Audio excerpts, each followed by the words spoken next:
I'm Sister Colleen. I'm a Schoenstatt sister. I was born in Rhodesia, which is now Zimbabwe. My father was working on the mines, and so we travelled around quite a lot. He was a retired Catholic. My mother was a retired Anglican, and so we didn't actually go to church until much later. When I was 2.5 years old, I decided I was going to become a nurse, and my mother helped me by making hospital beds out of tomato boxes. When I was 9, I was at one of the convents, and I can still remember walking down the road and saying to myself, one day I'm going to be a nurse, but I'm not going to get married. I'm going to look after people for God. I don't know why that thought came to me. Being at a school with sisters, it didn't occur to me to become a sister because they were all teachers, and I definitely didn't want to be a teacher. In high school, I had friends who went to boarding school, and we had to go to Mass or to our churches twice every Sunday. And that was when I started going more to the Anglican Church, where I started to concentrate more on religious thoughts.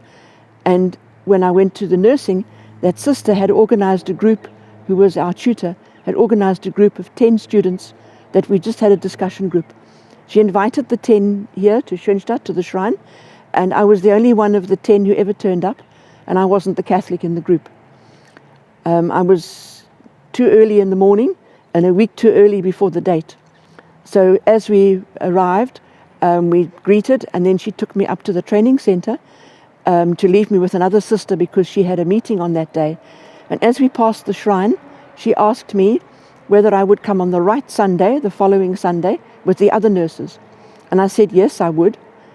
At that point, we were in front of the door of the chapel, and I was looking in, and she said, don't be surprised if you see the other student nurse here from your hospital. She's entering our community. And I looked at the picture of Our Lady, and I said to her, that's what I'm going to do.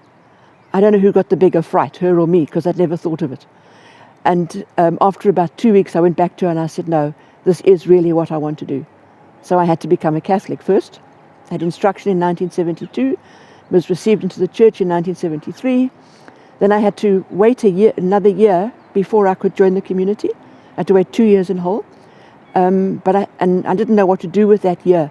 So in my second year of training, I saved my salary to buy a ticket to go overseas to the original Schoenstatt, where I spent a year and then came back and entered in 1975. In 1977, I went to Villa Maria and I went back to college to do my school leaving certificate. And then I worked in the houses and learned different skills, where I've worked in the garden, I've looked after the cows, I've worked in the big kitchen, done cleaning in the house, repairs, painting, whatever. So you learn lots of skills. That's another advantage of being in the community, learning all the skills. In 1977, I did the matric. In 1984, I went back to college to go and carry on with my nursing, qualified in 87. And then I've just spent now the last 30 years working in the oncology department in wound care. But because it became my specialty, I landed up covering the whole of the hospital. And I've just retired now 2.5 years ago. And I'm grateful that I've done this, because I find that I couldn't have done the work I did had I been married and had a family. For me, the community is my family, and that's all I need.